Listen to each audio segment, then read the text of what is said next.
Chapter 2 of the Adventures of Tom Sawyer, by Mark Twain. Saturday morning was come, and all the summer world was bright and fresh and brimming with life. There was a song in every heart, and if the heart was young, the music issued at the lips. There was cheer in every face, and a spring in every step. The locust trees were in bloom, and the fragrance of the blossoms filled the air. Cardiff Hill, beyond the village and above it, was green with vegetation, and it lay just far enough away to seem a delectable land, dreamy, reposeful, and inviting. Tom appeared on the sidewalk with a bucket of whitewash and a long-handled brush. He surveyed the fence, but all gladness left him, and a deep melancholy settled down upon his spirit. 30 yards of board fence 9 feet high. Life to him seemed hollow, and existence but a burden. Sighing, he dipped his brush and passed it along the topmost plank, repeated the operation, did it again, compared the insignificant whitewashed streak with the far-reaching continent of unwhitewashed fence, and sat down on a tree-box, discouraged.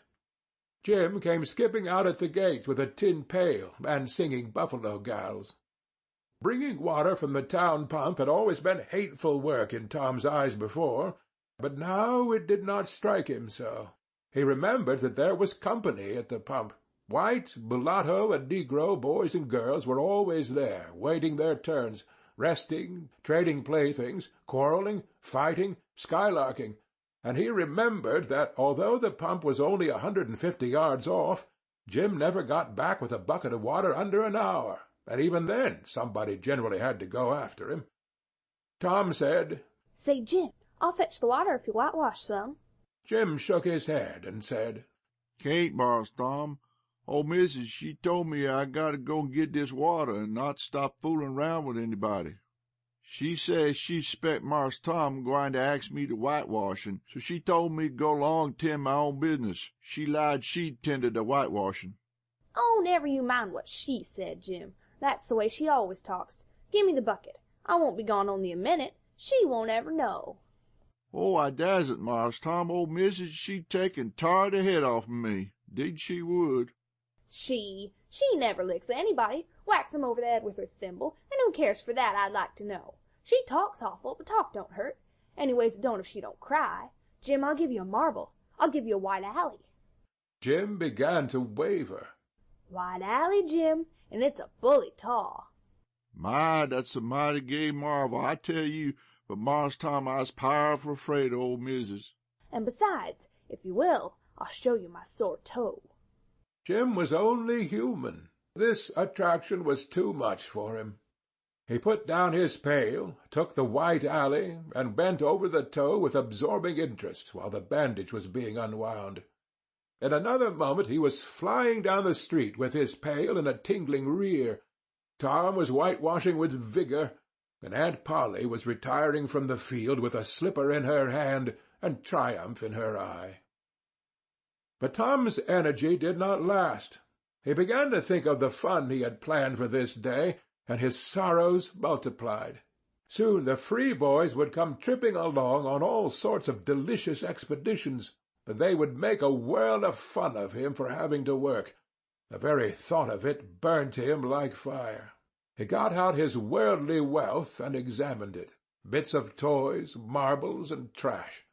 Enough to buy an exchange of work, maybe, but not half enough to buy so much as half an hour of pure freedom.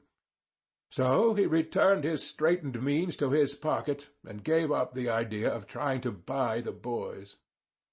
At this dark and hopeless moment an inspiration burst upon him, nothing less than a great magnificent inspiration. He took up his brush and went tranquilly to work. Ben Rogers hove in sight presently, the very boy of all boys whose ridicule he had been dreading. Ben's gait was the hop, skip, and jump, proof enough that his heart was light and his anticipations high. He was eating an apple, and giving a long melodious whoop at intervals, followed by a deep-toned ding-dong-dong, ding-dong-dong, for he was personating a steamboat. As he drew near, he slackened speed, took the middle of the street, leaned far over to starboard, and rounded to, ponderously and with laborious pomp and circumstance, for he was personating the big Missouri, and considered himself to be drawing 9 feet of water. He was boat and captain and engine bells combined, so he had to imagine himself standing on his own hurricane deck, giving the orders and executing them. "Stop her, sir. Ting-a-ling-ling." The headway ran almost out, and he drew up slowly toward the sidewalk.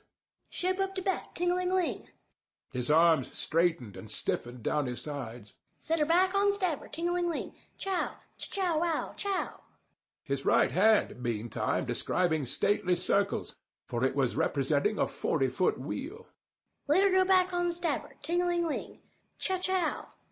The left hand began to describe circles. "Stop the starboard. Ting-a-ling-ling. Stop the larboard. Come ahead on the starboard. Stop her. Let your outside turn over slow. Ting-a-ling-ling. Chow-wow-wow. Get out that headline. Lively now. Come out with your spring line. What are you about there? Take a turn round the stump with the bite of it. Stand by that stage now. Let her go. Done with the engine, sir. Ting-a-ling-ling." Trying the gauge-cocks. Tom went on whitewashing, paid no attention to the steamboat. Ben stared a moment, and then said, "Hi, you're a stump, ain't you?" No answer. Tom surveyed his last touch with an eye of an artist. Then he gave his brush another gentle sweep and surveyed the result as before. Ben ranged up alongside of him. Tom's mouth watered for the apple, but he stuck to his work. Ben said, "Hello, old chap. You got to work, hey?" Tom wheeled suddenly and said, Why, it's you, Ben. I weren't noticing. "Say, I'm going in a swimming, I am. Don't you wish you could?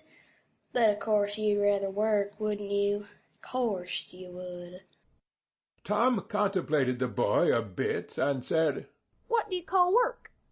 "Why, ain't that work?" Tom resumed his whitewashing, and answered carelessly, Well, maybe it is and maybe it ain't.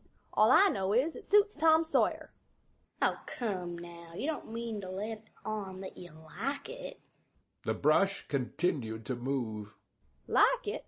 Well, I don't see why I oughtn't to like it. Does a boy get a chance to whitewash a fence every day? That put the thing in a new light. Ben stopped nibbling his apple. Tom swept his brush daintily back and forth, stepped back to note the effect, added a touch here and there, criticized the effect again. Ben, watching every move and getting more and more interested, more and more absorbed. Presently he said, "Say, Tom, let me whitewash a little." Tom considered, was about to consent, but he altered his mind. No, I reckon it wouldn't hardly do, Ben. You see, Aunt Polly's awful particular about this fence, right here on the street, you know. But if it was the back fence I wouldn't mind, and she wouldn't. Yes, she's awful particular about this fence. It's got to be done very careful. I reckon there ain't one boy in 1,000, maybe 2,000, that can do it the way it's got to be done. "No, is that so? Oh, come on now. Let me just try. Only just a little. I'd let you if you was me, Tom." Ben, I'd like to, honest Injun, but Aunt Polly, well, Jim wanted to do it, but she wouldn't let him. Sid wanted to do it, and she wouldn't let Sid.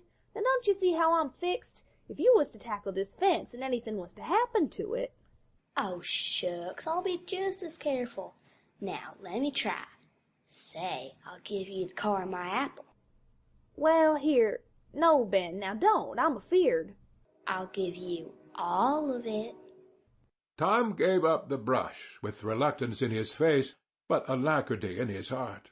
And while the late steamer, Big Missouri, worked and sweated in the sun, the retired artist sat on a barrel in the shade close by, dangled his legs, munched his apple, and planned the slaughter of more innocents. There was no lack of material. Boys happened along every little while. They came to jeer, but remained to whitewash.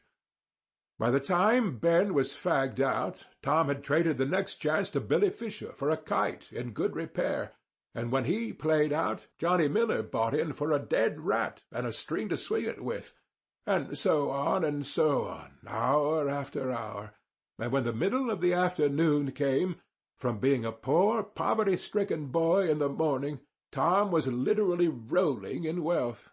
He had, besides the things before mentioned, 12 marbles, part of a jew's harp, a piece of blue bottle-glass to look through, a spool cannon, a key that wouldn't unlock anything, a fragment of chalk, a glass stopper of a decanter, a tin soldier, a couple of tadpoles, 6 firecrackers, a kitten with only one eye, a brass doorknob, a dog collar, but no dog, the handle of a knife, 4 pieces of orange peel, and a dilapidated old window sash.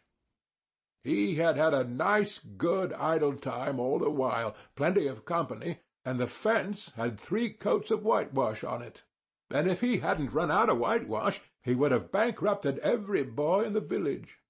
Tom said to himself that it was not such a hollow world after all. He had discovered a great law of human action without knowing it, namely, that in order to make a man or a boy covet a thing, it is only necessary to make the thing difficult to attain. If he had been a great and wise philosopher, like the writer of this book, he would now have comprehended that work consists of whatever a body is obliged to do, and that play consisted of whatever a body is not obliged to do.